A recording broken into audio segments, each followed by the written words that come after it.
Hello കൂട്ടുകാരെ, ഞാനിന്ന് പരിചയപ്പെടുത്താൻ പോകുന്നത് നമ്മുടെ വീട്ടിലെങ്ങനെ നമുക്ക് സോപ്പ് ഉണ്ടാക്കാം എന്നുള്ളതാണ്. അപ്പം നമുക്ക് കിടുക്കാച്ചയായിട്ടൊരു ഹോം മെയ്ഡ് സോപ്പ് ഉണ്ടാക്കാം. അപ്പോൾ ഇതാണ് സോപ്പ് ബേസ്. അപ്പോൾ ഇത് നമുക്ക് ഓൺലൈനിൽ മേടിക്കാൻ കിട്ടും, അല്ലെങ്കിൽ നമ്മുടെ അടുത്തുള്ള സൂപ്പർ മാർക്കറ്റിലൊക്കെ നമുക്ക് കിട്ടുന്നതാണ്. അപ്പോൾ ഇത് ഡബിൾ ബോയിൽ മെത്തേഡാണ് നമ്മളിത് ചെയ്യേണ്ടത്, അല്ലാതെ ഡയറക്റ്റ് ഇത് ഉപയോഗിക്കരുത്. അപ്പോൾ ഇത് കുഞ്ഞ് ക്യൂബ്സായിട്ട് അരിഞ്ഞെടുത്തിട്ട് നമ്മളിത് വെള്ളം തിളച്ച് കഴിയുമ്പോൾ അതിലേക്ക് ഇറക്കി വെക്കുക. അപ്പോൾ അതിനുശേഷം നല്ല രീതിയിൽ ഇത് തിളച്ച് വരും. അപ്പോൾ നമ്മളത് നല്ല രീതിയിൽ ഇളക്കി കൊടുത്തുകൊണ്ടിരിക്കണം, ഇളക്കാതിരിക്കരുത്. മണ്ടയ്ക്കൊരു പാട പോണ്ട് കെട്ടിക്കിടക്കും. അപ്പോൾ അങ്ങനെ വരരുത്. അപ്പം അതുകൊണ്ട് നല്ല രീതിയിൽ നമ്മളിത് ഇളക്കി കൊടുത്തുകൊണ്ടിരിക്കുക. അപ്പോൾ ഇതിന് ശേഷം ഞാനൊരു എസൻസ് ഇതിൻ്റെ അകത്ത് ഒഴിക്കുന്നുണ്ട്.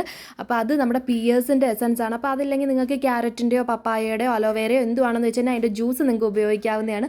അപ്പോൾ അത് ഒഴിച്ചതിന് ശേഷം അപ്പം തന്നെ നമ്മൾ ഡയറക്റ്റ് ഈ ഒരു അച്ചിലേക്ക് ഇടേണ്ടതാണ്, അല്ലെങ്കിൽ പെട്ടെന്ന് തന്നെ ഇത് സെറ്റായി പോകും. അപ്പോൾ എനിക്ക് 2 സോപ്പിനുള്ളത് മാത്രമേ ഉള്ളായിരുന്നു. അപ്പോൾ ഞാൻ 2 kg മേടിച്ചായിരുന്നു. അപ്പോൾ ഇടയ്ക്കിടയ്ക്ക് സോപ്പ് ഉണ്ടാക്കിയത് തീർന്ന് ലാസ്റ്റായിരുന്നു ഇത്.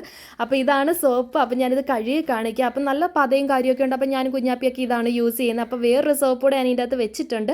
അത് പഴയ ഉണ്ടാക്കിയ സോപ്പിൻ്റെ ഒരെണ്ണമാണ്. അപ്പോൾ അത്രയേ ഉള്ളൂ. Tata, bye bye.